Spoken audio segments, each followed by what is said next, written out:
Today we'll do a roast with the FreshRoast SR700, the computer-operated cousin of the SR500.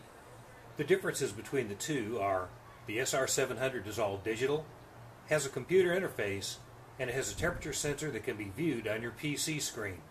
The SR500 is analog and does not come with a temperature sensor or computer interface. There are two ways you can roast with the SR700, manual and automatic. Manual roasting is essentially the same as using the SR500, but you aren't here to watch a manual roast. Automatic roasting can be done with or without the computer connected to the roaster. I will use the computer so that you can see the features available when using this method. Something to be aware of is this. With the USB plugged in, the roaster will not respond to the physical buttons on the roaster, but will receive all commands from the computer. This becomes very important if you need to do an emergency stop of the roast with the USB plugged in. You won't be able to stop it using the physical buttons on the roaster, but you'll have to use the on-screen buttons instead. I'll take you through the steps of building a profile for the FreshRoast SR700 roaster.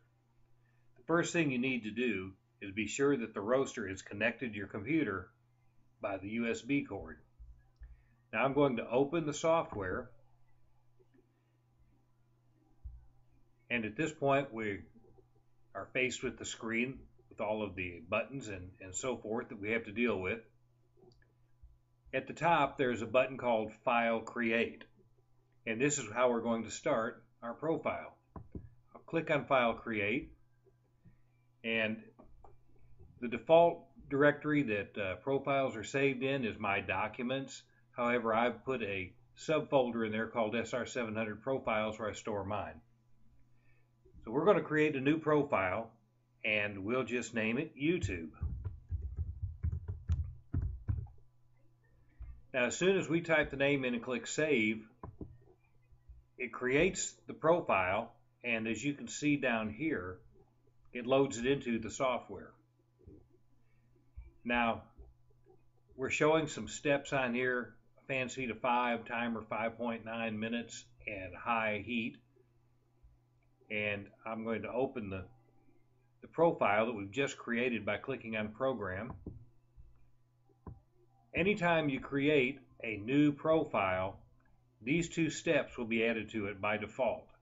You'll have a heating step that has a fan speed of 5, time of 5.9 minutes, and heat setting of high, followed by a cooling step with a fan speed of 5, a time of 3 minutes, and heat setting of cool. And if you look at this, you'll notice it's grayed out. You can't change that to anything. The cooling step is set in stone. The only things you can change on the cooling step are the fan speed and the time, and we'll be modifying that a little bit here in a moment. Well, these two steps by themselves aren't going to do us much good. These are just defaults. And 5.9 minutes on high heat is really a bit long for the SR700. This thing runs pretty hot, and if you tried to run 5.9 minutes on high speed and with a fan speed of 5 on high heat, and a fan speed of 5, you probably would be setting a chaff fire by the end of it. This is essentially a setting that you can use the first time you're roasting, while you're watching closely, and you can shut it down when it gets to the roast point you want rather than letting it go for the full 5.9 minutes.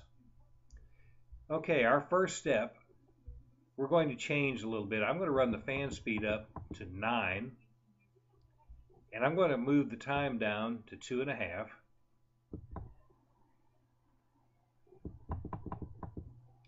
And I'm going to turn the heat down to low. And this is going to be our bean drying step. This is something that's commonly done and in roasts. So we're going to use that as our first step. Now we need another step, so I'm going to click on Append, and this adds another step below that one. On this step, I'm going to turn the fan speed down to 5. I'm going to set the time to 2 minutes, or to 1.5 minutes rather, I'm sorry. And we're going to put the heat on high. Now our cooling step, I'm going to move the fan speed up to 9. 9 is your highest, and 0 is off. So you have 1, 2, 3 on up to 9 for your various speeds. I'm going to leave the time at 3 minutes. Now, for the profile that we're going to use when we roast our beans later on, this is the profile that we're going to use right here. We don't need any more steps in this. Now, looking at the side over here, we have select, delete, append, download, and cancel, but there's no button to save this profile. So what we have to do is click download. And we'll type, yes, we are sure. And what we just did was we put this profile into the roaster. Now, if your roaster is not connected, you'd have nothing to download it to, and you'd lose your profile. You'd go through the steps of making one, but you couldn't save it. It'd be gone. But we just downloaded it to the roaster. Now, when I click on cancel and I close this, you'll notice now we updated with these new values. We have 9 fan speed, 2.5 minutes at low heat. Okay, and the name of our profile is right here. Now, I mentioned earlier that this software is the profile is in the software, and it is. And we just downloaded it now to the roaster. But so far, we haven't saved it back to the hard disk. If you remember, when we created this profile, there were 2 default steps that were put in there, and it was saved to disk that way. Well, so far, we haven't done anything to change that. We've changed the profile, we downloaded it to the roaster, but we haven't saved it yet to the hard disk, and we'll do that right now. The profile must be in the roaster before you can save it. So once it is, we click the save button, and yes, we're sure. And now, our YouTube profile has our steps in it rather than the default steps. And if you wanted to make sure of that, you can cancel this, restart the software, and we can go up to File Select, which is how we choose a file that we've already made. We'll go to YouTube, we'll click on that, it's now loaded, program, and yes, our steps are there. We'll cancel this. Now we'll open this back up again. You can add up to 20 steps in addition to the cooling step. So you can have a total of 21 steps, 20 heating steps and a cooling step. You simply hit append as many times as you need to keep adding steps. And you can see that they're all added in here, and you can scroll up and down. And so if you wanted to do something rather creative with your profile, you could. For instance, with some of the more expensive roasters, the hot top and so forth, people will customize their roast profiles by actually controlling how fast the heat goes up in certain parts of the program. And if you wanted to, you could come in here and in between these steps, you could add some more in there, or you could go 2.5 for the first step, 1.5 minutes on the second step, and rather than high, maybe you'd put that on medium, and maybe instead of 1.5 minutes, you'd only do maybe 3/4 of a minute, and then you could switch to low, and you'd actually slow the process down. You get into first crack, and then you'd reduce the heat just a bit, and you could spread the time out between first and second cracks.